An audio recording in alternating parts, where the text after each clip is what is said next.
ஆண்டவராகிய இயேசு கிறிஸ்துவின் நாமத்திலே 2025 வாழ்த்துதலை உங்கள் யாவருக்கும் தெரிவித்துக் கொள்கிறேன். ஒவ்வொரு வருடமும் நாங்கள் உங்கள் மத்தியிலே எங்களுடைய ஊழிய அப்டேட்ஸையும் ஜெப குறிப்புகளையும் அறிவிப்பது வழக்கம். அப்படியே இந்த ஆண்டிலும் நாங்கள் அறிவிப்பதற்கு கொஞ்சம் காலதாமதமாகிவிட்டது. அதற்காக மன்னித்துக் கொள்ளுங்கள். குறிப்பாக தேவன் இந்த 7 ஆண்டுகளை தேவன் கடந்து அடுத்தது 8வது ஆண்டிலே கால் எடுத்து வைக்கும்படியாக தேவன் உதவி செய்திருக்கிறார். ஏராளமான ஏற்றத்தாழ்வுகள், ஏராளமான காரியங்கள் இருந்தாலும் கூட தேவன் எங்களை இம்மட்டுமாக இந்த பாதையில் நடக்க பண்ணியிருக்கிறார். அதற்காக நாங்கள் தேவனை நன்றியோடு துதிக்கிறோம். எங்களுக்காக ஜெபிக்கிற உங்கள் யாவருக்கும் ஆண்டவராக இயேசு கிறிஸ்துவின் நாமத்தில் நன்றியை தெரிவித்துக் கொள்கிறோம். அது மாத்திரமில்லாமல் இந்த ஊழியத்திற்காக கடந்த 7 ஆண்டுகளுக்கு மேலாக உதவி செய்கிற உங்கள் யாவரையும் ஆண்டவராக இயேசு நாமத்திலே உங்களுக்கு நன்றியை தெரிவித்துக் கொள்கிறோம். நாங்கள் கிட்டத்தட்ட 2 ஃபேஸை முடித்து 3வது ஃபேஸுக்குள்ளே நாங்கள் கடந்து செல்கிறோம். நாங்கள் கிட்டத்தட்ட 7 ஆண்டுகளுக்கு மேலே இந்தியாவிலேயும் மிஷினரியாக, மற்ற அதுவும் இல்லாமல் செகண்ட் 7 ஆண்டுகளில் ஜப்பான்லேயும் நாங்கள் கடந்து இப்போது அடுத்த 7 ஆண்டுகளுக்குள்ளே பிரவேசிக்கிறோம். ஆகையால் இந்த 7 ஆண்டுகளில் நாங்கள் பிரவேசிக்கிறது மட்டும் இல்லாமல் புதிய வருடத்திலும் பிரவேசிக்கிறோம். ஆகையால் நாங்கள் தெய்வ சமூகத்தில் காத்திருந்த போது தேவன் எங்களுக்கு 7 நாள் உபவாசம் இருந்து தேவ சமூகத்திலே ஆண்டவரே அடுத்த ஆண்டுக்காகவும், அது மாத்திரமல்ல அந்த அடுத்த ஃபேஸ் இந்த 7 ஆண்டுகளை கடக்கும்படியாகவும் நாங்கள் தேவ சமூகத்தில் காத்திருந்த போது தேவன் எங்களுக்கு ஓசியாவின் புஸ்தகம் அதனுடைய 14ஆம் அதிகாரம் 5, 6 உள்ள வசனங்களை எங்களோடு கூட இடைப்பட்டார்.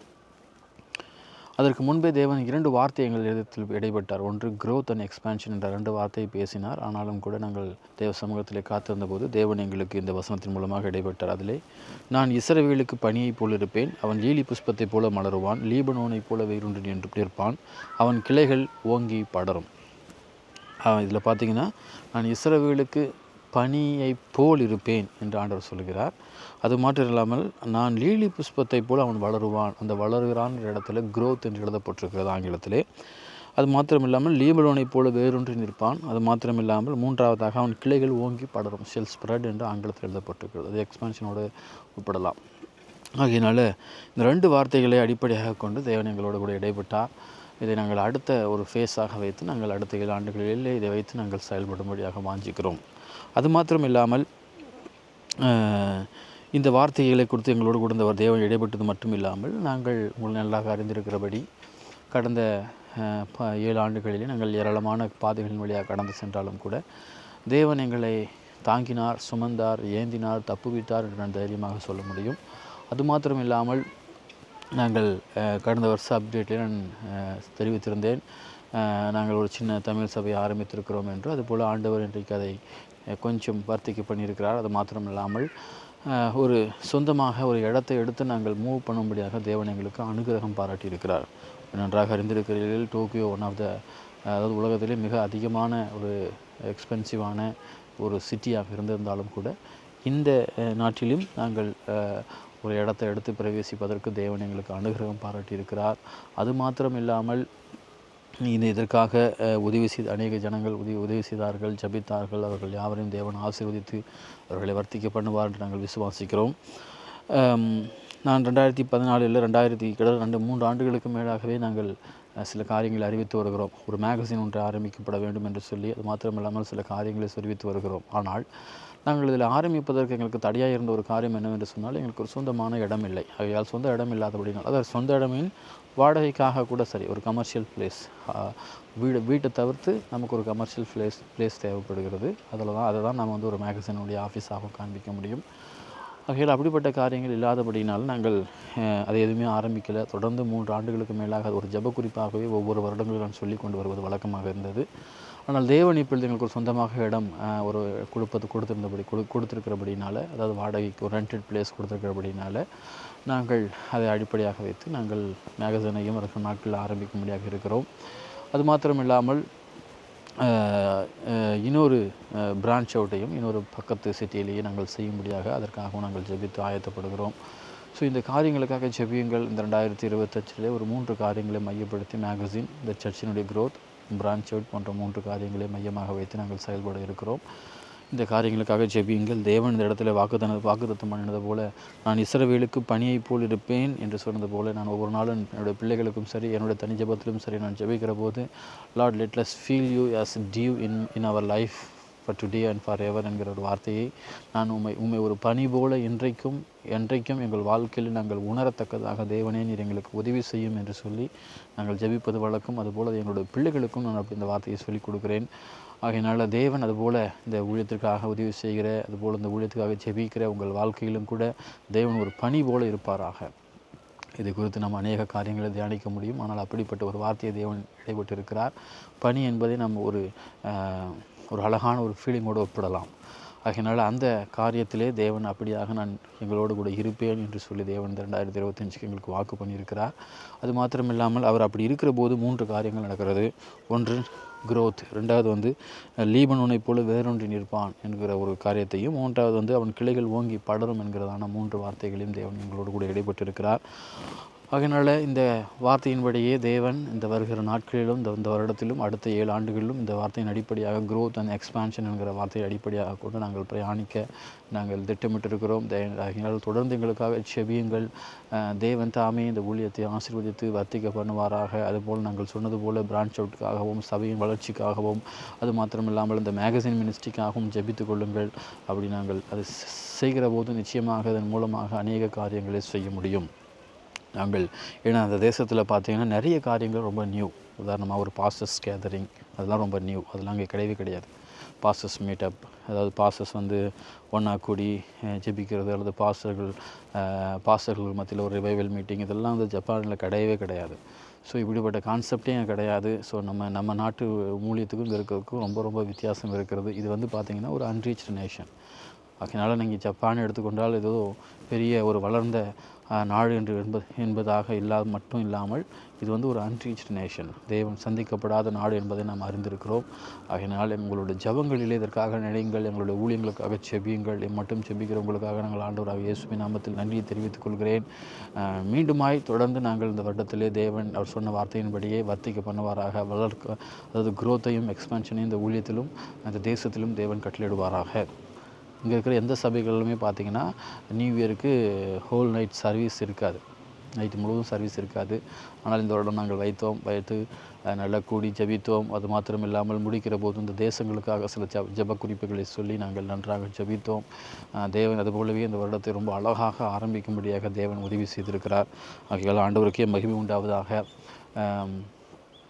ஆகையால் தொடர்ந்து உங்களுடைய ஜபங்களிலே எங்களை நினைத்து கொள்ளுங்கள். தேவன் உங்களை ஆசீர்வதிப்பாராக. அதுபோல் அந்த மேகசின் மினிஸ்ட்ரியை சொன்னேன். ஜப்பானில் பார்த்திங்கன்னா 47 ப்ரீஃபெக்சர்ஸ் இருக்கிறது. 47 ப்ரீஃபெக்சர்ஸ்னால் ஒவ்வொரு ப்ரீஃபெக்சர்ஸ்லையும் அட்லீஸ்ட் 5 to 6 சிட்டிஸ் இருக்கும். அது நம்ம டிஸ்ட்ரிக்ட், நம்ம ஊர் டிஸ்ட்ரிக்ட் சொல்லுவாங்க பார்த்திங்களா, அந்த மாதிரி கிட்டத்தட்ட 5 முதல் 6 டிஸ்ட்ரிக்ஸ் உள்ளடக்கியது தான் ஒரு ப்ரீஃபெக்சர்ஸ். அது ஒசாக்கா அண்ட் ஹொக்கைடோ, இது 2 தவிர்த்து இது எல்லாமே பார்த்திங்கன்னா 5 முதல் 6 சிட்டிஸை உள்ளடக்கியது தான் ஒரு ப்ரீஃபெக்சர்ஸ்.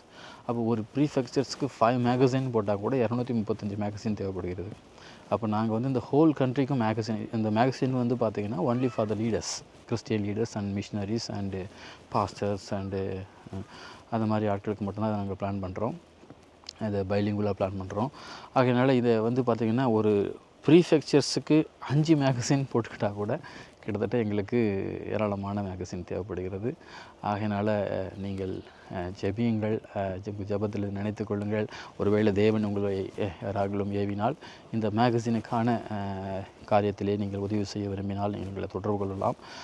இந்த மேகசின் பார்த்திங்கன்னா monthly magazine, it's first magazine in Japan. பார்த்திங்கன்னா ஃப்ரீயாக நாங்கள் அனுப்புகிற ஒரு மேகசின். இதுக்கு முன்னாடி ஜப்பானில் இதுவரையிலும் ஜப்பானில் அந்த ஃப்ரீ மேகசின்ன்ற ஒரு கான்செப்டே கிடையாது. ஜீமா என்கிற ஒரு காரியம் மாத்திரம்தான் ஒரு மேகசின் அனுப்புகிறாங்க, இயர்லி 4 மேகசின்ஸ். அதுவுமே பார்த்திங்கன்னா பெய்டு மேகசின்ஸ். ஆனால் ஃப்ரீ மேகசின்ற ஒன்று ஜப்பானில் கிடையவே கிடையாது. ஏன் நாங்கள் ஃப்ரீ மேகசின் யோசிக்கிறோன்னு பார்த்திங்கன்னா, ஊழியங்கள் என்பது விசுவாசத்தின் அடிப்படையில் அமைந்திருக்கிற ஒரு ஊழியம். அதாவது எனக்கு 5000 பேர் சப்ஸ்கிரைபர் பண்ணுறாங்க, 5000 பேர் மாதம் எனக்கு ஒவ்வொரு மேகசினுக்கு 5000 பேர் எனக்கு இவ்வளோ மாதம் 5000 எண். அந்த மேகசின் ஜீமாங்கிற மேகசின் பார்த்திங்கன்னா வருஷத்துக்கு 5500 பே பண்ணணும். மெம்பர் ஆகி வருஷத்துக்கு 5500 பே பண்ணணும். பே பண்ணாக்கல வருஷத்துக்கு 4 மேகசின் நமக்கு அவங்க அனுப்பி விடுவாங்க. அப்போது இவ்வளோ மெம்பர்ஸ் எனக்கு இருக்கிறாங்க, ஸோ இவ்வளோ ரிக்குவயர்மெண்ட்ஸ் இருக்குது, அதன் அடிப்படையில் செய்யப்படுகிறதல்ல ஊழியம். ஊழியம் என்பது விசுவாசத்தின் அடிப்படையில் செய்யப்படுகிறது. தரிசனத்தை பெற்றுக்கொண்டு, தரிசனத்தை பிடித்துக்கொண்டு அது விசுவாசத்தின் அடிப்படையில் செய்யப்படுகிறது தான் ஊழியம். நீங்கள் பார்த்தீர்கள் என்றால் ஆண்டவருக்கு வரிகட்டவே பணம் இல்லை.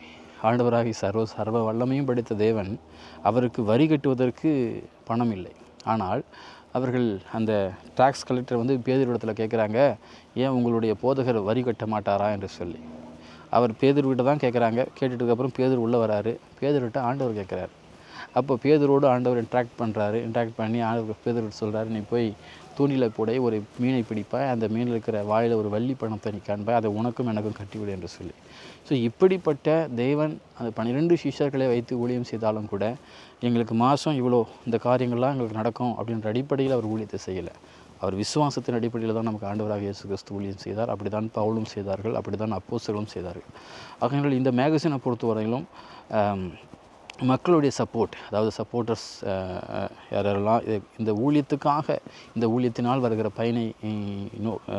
பயனை பார்த்து இந்த மேகசினுக்காக உதவி செய்கிற ஜனங்கள் அந்த அந்த அந்த சப்போர்ட்டை வைத்து அந்த மேகசின் நாங்கள் அனுப்ப இருக்கிறோம். கிட்டத்தட்ட பார்த்திங்கன்னா எங்களுக்கு மினிமம் 500 மேகசின்லேருந்து மேக்ஸிமம் 2000 மேகசின் வரைக்கும், 2000 மினிமம் தான். ஃபஸ்ட்டு ஸ்டேஜ் 500, செகண்ட் ஸ்டேஜ் 2000, மூணாவது வந்து கிட்டத்தட்ட 20,000 மேகசின் வரைக்கும் நாங்கள் இந்த தேசம் முழுவதிலும் அனுப்பும்படியாக அது எங்கள் கைகளிலே ஒரு ஃபேஸாக வைத்து நாங்கள் செயல்பட இருக்கிறோம். ஆகையினால் ஒருவேளை தேவன் உங்களை இந்த மேகசின் மினிஸ்ட்ரியில், இந்த மினிஸ்ட்ரியுடைய நோக்கம் என்னென்னு பார்த்தீங்கன்னா, ஜப்பானை பொறுத்த வரைக்கும் பார்த்திங்கன்னா இது ஒரு சந்திக்கப்படாத நாடு. இப்போது இன்றைக்கி 2 நாளைக்கு முன்னாடி நாங்கள் அந்த லாஸ் ஏஞ்சல்ஸை குறித்து நாங்கள் நானும் எங்கள் மனைவி பேசிக்கிட்டு இருந்தோம். இன்றைக்கி காலையில் கூட அதுக்காக ரொம்ப நேரம் எங்களை ஜெபித்தோம் 2 பேருக்கு அந்த லாஸ் ஏஞ்சல்ஸுக்காக. அப்போது ஒரு காரியம் சொல்லப்படுகிறது, சைனா வந்து இன்னும் கொஞ்சம் நாட்கள்லேயே வந்து அமெரிக்கை காட்டிலும் அதிக கிறிஸ்துவர்கள் இருக்கிற நாடாக மாறிவிடுமா. ஏன்னா அங்கே கிறிஸ்டியானிட்டி தடை பண்ணப்பட்டிருக்கிறது. ஆனாலும் கூட secret Christians are increasing day by day. So அது இன்னும் கொஞ்சம் நாட்கள் போகிற போது ஒரு அதிக கிறிஸ்தவர்களை கொண்ட ஒரு நாடாக சைனா மாறிவிடும் என்று சொல்லப்படுகிறது. அப்போ இது எதை குறிக்கிறது என்று சொன்னால், தேவன் அந்த தேசத்திலே அசைக்கிறார், அந்த தேசத்திலே காரியங்களை செய்கிறார். ஆனால் ஜப்பானை பொறுத்தவரை நீங்கள் பார்த்தீங்கன்னா இது ஒன் ஆஃப் த அதாவது second unreached people group in the world என்று சொல்லப்படுகிறது. அப்படி இருக்கும்போது இந்த நாட்டில் இருக்கிற மக்களை சந்திப்பதற்கு இங்கே இருக்கிற ஊழியர்களுக்கும் ஐடியா கிடையாது, இங்கே இருக்கிற தெய்வ மனிதர்களுக்கும் எந்த பெரிய விதமான ஐடியாக்களும் கிடையாது. அவங்களுக்கு கொடுக்கப்பட்ட ஊழியத்தை சின்னதான ஊழியத்தை அப்படியே செஞ்சு கொண்டே இருக்கிறார்கள். ஆனால் நாங்கள் என்ன யோசிக்கிறோம் என்று சொன்னால், நாங்கள் இந்த மேகசின் மூலமாக, இந்த மேகசின் வந்து ஒவ்வொரு தலைவர்களுக்கும் போகும், ஒவ்வொரு லீடர்ஸ்க்கும் போகும், ஒவ்வொரு சபைக்கும் போகணும். ஜப்பானில் இருக்கிற அனைத்து சபைகளுக்கும் போக வேண்டும். நிறைய சபைகள் உண்டு. ஆனால் எல்லா சபைகளையும் 5 பேர், 7 பேர், 8 பேர், 10 பேர் தான் மெம்பர்ஸ், டோட்டல் மெம்பர்ஸ். சில சபைகளில் 100 பேர் இருந்தால், 150 பேர் இருந்தால் அது பெரிய சர்ச் ஜப்பானை பொறுத்தவரையும். சில இந்தியாவில் சில டோக்கியோவில் சில சர்ச்சஸ் வந்து பார்த்திங்கன்னா நிறைய இன்டர்நேஷ்னல் பீப்புள் குரூப் இருப்பாங்க. அந்த சபைகளில் கொஞ்சம் க்ரோத் வித்தியாசமாக இருக்கும். ஏன்னா அவங்க எல்லாமே வெளிநாடுகளிலிருந்து அந்த சிட்டிக்குள்ளே டோக்கியோக்குள்ளே வந்தவங்க. ஸோ அங்கேருந்து அந்த சபைகளுக்கு போவாங்க. ஸோ இங்கிலீஷ் சர்வீஸ் தேவைப்படுன்னு சொல்லி போவாங்க. ஸோ அது வந்து டிஃப்ரெண்ட். ஆனால் நேட்டிவ் சர்ச்சஸ், அதாவது இங்கே இருக்கிற பீப்புளால் ஸ்டார்ட் பண்ணப்பட்டிருக்கிற சர்ச்சஸ், நீங்கள் எந்த சர்ச்சஸ் போனாலும் அந்த சபையில் இன்டர்நேஷ்னல் பீப்புள் இல்லாத ஒரு சபைக்கு நீங்கள் போனீங்கன்னா அங்கே மொத்த விசுவாசிகளே பார்த்தீங்கன்னா 5 பேர்லேருந்து 7 பேர், 10 பேர், 15 பேர், அல்லது அதிகபட்சமாக 20 பேர், 30 தாண்டவே தேடாது எந்த சபையிலும். ஸோ அப்படி இருக்கிறபடினால அந்த தலைவர்களுக்கு நாம் இந்த மேகசினை அனுப்புகிற நோக்கம் என்னென்னா, இதன் மூலமாக we are going to create a huge impact in among the pastors and the leaders and ministers. அது மாத்திரம் இல்லாமல் உதாரணமாக நாம் நாளைக்கு நான் சொன்னது பார்த்திங்களா, இங்கே பாஸ்டர்ஸ் மீட்டப்லாம் கிடையாது, பாஸ்டர்ஸ் ரிவைவல் மீட்டிங்லாம் ஒன்றுமே நடக்காது, அதெல்லாம் இந்த நாட்டில் கிடையாது, அந்த கான்செப்டே கிடையாது. இப்போ நாளைக்கு ஒரு பாஸ்டர்ஸ் மீட் நம்ம டோக்கியோவில் நடத்துகிறோன்னு வச்சுக்கோங்களேன். ஸோ இந்த மேகசினில் நம்ம அதை குறித்ததாக தெளிவாக நாம் எழுதுகிற போது நம்மை அறிந்தவர்கள், நம்ம இந்த மேகசினால் இம்பேக்ட் பண்ணப்பட்ட மக்கள் நம்மளோட இணைஞ்சி வந்து அதில் கலந்து கொண்டு தன்னுடைய ஆசீர்வாதத்தை பெற்றுக்கொள்வார்கள். அப்புறம் நம்ம ஒன்றாக சேர்ந்து ஜெபிக்க முடியும், இந்த தேசத்துக்காக ஜெபிக்க முடியும், இந்த பட்டணத்துக்காக ஜெபிக்க முடியும், தேசத்தின் எழுப்புதலுக்காக ஜெபிக்க முடியும். அது மாத்திரம் இல்லாமல் நம்ம கற்றுக்கொள்ளவும் முடியும். நிறைய முந்தைய தலைவர்கள் மூலமாக அல்லது பெரிய மிஷனரி தலைவர்கள் மூலமாக அவர்கள் எப்படி சாதித்தார்கள் என்கிறதை நம்ம கற்றுக்கொள்ளவும் முடியும். அப்போ இவங்க ஒன்றாவே சேர்ந்து வரமாட்டாங்கன்னா அப்படி எப்படி கற்றுக்கொள்ள முடியும், எப்படி ஜெபிக்க முடியும்? அப்போ நிறைய ஸ்ட்ரகிள்ஸ் இருக்குது. ஸோ இதெல்லாம் தாண்டுவதற்காக தான் அந்த மேகசின். ஸோ இது ஒரு வேளை இது வந்து ஒரு நாங்கள் எது ரொம்ப பெருசாக யோசிக்கிற மாதிரி இருக்கும். டெஃபினெட்லி நாங்கள் வந்து எங்களுடைய பியாண்ட் அவர் எபிலிட்டி நாங்கள் திங்க் பண்ணுறோம். ஏன்னா இதன் மூலமாக ஒரு ஹியூஜ் இம்பேக்டை க்ரியேட் பண்ணணுன்றது தான் எங்களுடைய நோக்கம். ஏன்னா பைபிள் நமக்கு தெளிவாக சொல்லுது, பெசலேயேல் அகோலியபாவை ஆண்டவர் அப்பாயிண்ட் பண்ணும்போது சொல்கிறாரு, ஞானமும் புத்தியும் பெற்றவர்கள் முதலாவது செய்ய கடவர்கள், பிற்பாடு பெசலேயேலும் அகோலியபாவும் என்ன செய்வாங்களாம், அதை பார்த்து அவங்க காரியங்களை செய்வார்களாம். ஏன்னா அந்த பெசலேயேலும் அகோலியபாவும் வேலை அறியாதவர்கள், ஆனால் தேவனுடைய அபிஷேகத்தை பெற்றவர்கள். இப்போது ஒரு காரியத்தை எப்படி செய்யணும், அந்த மரத்தில் இருக்கிற வேலைகளை எப்படி செய்யணும்னு அவங்களுக்கு தெரியாது. அப்போது அந்த மர வேலை செய்கிற ஜனங்கள் அவர்களுக்கு சொல்லிக் கொடுக்குற போது அதை பெற்றுக்கொண்டு தேவனுடைய வெளிச்சத்தின் அடிப்படையில் அவர்கள் செய்ய வேண்டும். இப்படி எடுத்துக்கொள்ளுங்களேன். நம்ம இந்தியாவிலும் சரி பல மிஷன் ஆரம்ப நாட்களில் பார்த்திங்கன்னா மேகசின் ஆரம்பித்தாங்க. அந்த மேகசினுடைய நோக்கம் என்னென்னா, அவங்களுடைய விஷனை வந்து ஜனங்கள் மத்தியில் கொண்டு போகத்தான் அந்த நோக்கம். ஆனால் அதே போல் தான் எங்களுடைய நோக்கமாக என்னென்னா, விஷனை வந்து ஜனங்கள் மத்தியில் கொண்டு போகணும். என்ன விஷயம்னா, இந்த நாட்டில் சுவிசேஷம் போகணும், நாட்டில் உள்ள சகல ஜனங்களுக்கும் சுவிசேஷம் போகணும்.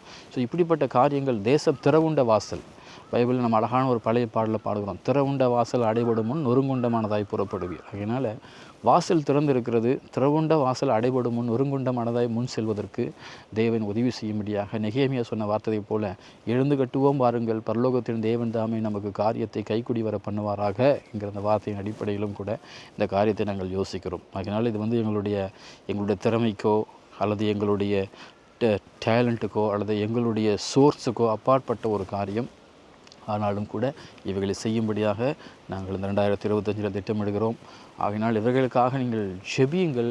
தேவன் தாமே இதன் மூலமாக ஒரு பெரிய காரியத்தை இந்த தேசத்தில் உண்டாக்குவாராக. அது மாத்திரமில்லாமல் பாஸ்டர்ஸ் கேதரிங் இந்த மாதிரி காரியங்கள் மட்டும் இல்லை. உதாரணமாக ஒரு ஸ்பெஷல் மீட்டிங்ஸ் ஒரு ஒசாக்கா அல்லது ஒரு சிட்டியில் நாங்கள் போய் ஒரு குருசைட் மீட்டிங், ஒரு எவாஞ்சலிக்கல் மீட்டிங் நடத்த போகிறோம்னு வச்சுக்கோங்களேன். இந்த மேகசின் மூலமாக நம்ம அதை முதல்ல தெரிவிப்போம். அதன் மூலமாக அங்கே இருக்கிற பாஸ்டர்ஸில் யாராவது விருப்பப்பட்டு நம்மளோட இணைஞ்சி செயல்படுறவங்க, இந்த மேகசினால் இம்பேக்ட் பண்ணப்பட்டவங்க, ஒரு வேளை நம்மளோட இணைஞ்சி வந்து நாங்களும் உங்களோட இணைஞ்சி செயல்படுறோம் அப்படின்னு வந்தாங்கன்னா அதுதான் ரிவைவலை கொண்டு வரும். ஸோ அப்படிப்பட்ட ரிவைவலை ஒரு மூமெண்ட்டை ஆண்டவர் எனக்கு சொன்னார். 2008 தெளிவாக சொன்னார், நான் உன்னை கடைசி நாட்களிலே உலகம் முழுவதும் கொண்டு போவேன், தேசங்களிலே அசைவை உண்டாக்குவேன். அந்த அசைவை நீங்கள் ஆங்கிலத்தில் நீங்கள் அதை டிரான்ஸ்லேட் பண்ணிங்கன்னா மூமெண்ட் என்று சொல்லலாம். ஸோ அப்போ ஆண்டவர் நாங்கள் இங்கே விரும்புகிறது என்னென்னா, இந்த தேசத்தில் ஒரு மூமெண்ட்டை க்ரியேட் பண்ணணும். அதுதான் எங்களுடைய நோக்கம். ஸோ அந்த மூமெண்ட்டுக்கு இந்த தேசத்தில் க்ரியேட் பண்ணும்படியாக தான் இந்த மேகசினை நாங்கள் திட்டமிடுகிறோம். இது ஒரு பெரிய ப்ராஜெக்ட்.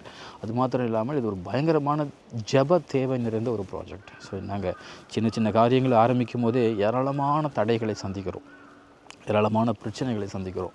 ஸோ இதற்கெல்லாம் என்ன காரணம்னா, எங்களுக்கு இன்னும் ஜெபிக்கிற ஆட்கள் எங்களுக்கு இன்னும் தேவைப்படுகிறது. ஸோ அதனால் இதற்காக அதிகமாக ஜெபியுங்கள். தேவன் தாமே இந்த தேசத்தில் ஒரு மூமெண்ட்டை எங்களை கொண்டு செய்வதற்கு அவர் போதுமானவராக இருக்கிறார். பைபிள் சொல்லுது, ஞானிகளை வெட்கப்படுத்தும்படியாக தேவன் பைத்தியமானவர்களை தெரிந்து கொண்டார், இருக்கிறவர்களை வெட்கப்படுத்தும்படியாக தேவன் இல்லாதவர்களை தெரிந்து கொண்டார், பலவான்களை வெட்கப்படுத்தும்படியாக தேவன் பலவீனரை தெரிந்து கொண்டார் என்று நமக்கு வேதம் சொல்கிறது. அப்படியே இந்த 3 காரியமும் எங்கள் வாழ்க்கையில் அப்படியே பொருந்தும். ஆகையால் தேவன் அவர் செய்ய நினைத்ததை செய்யத்தக்கதாக, எங்கள் இருதயத்தில் போட்டதை அவர் செய்யத்தக்கதாக ஆண்டவர் நீங்கள் எங்களுக்காக ஜெபியுங்கள். அதுபோல் உங்கள் வாழ்க்கையிலும் தேவன் எப்படி எங்களுக்கு வாக்கு பண்ணாரோ, 2025 தேவன் எங்களுக்கு எப்படி தேவன் வாக்கு பண்ணாரோ, அப்படியே உங்கள் வாழ்க்கையிலும் ஒரு பனி போல் இருந்து தேவன் உங்களை ஆசீர்வதித்து வர்த்திக்க பண்ணுவாராக. உங்களை குரோத்துக்கு நேராகவும் எக்ஸ்பான்ஷனுக்கு நேராகவும் தேவன் உங்களை வளர செய்வாராக, நடத்துவாராக.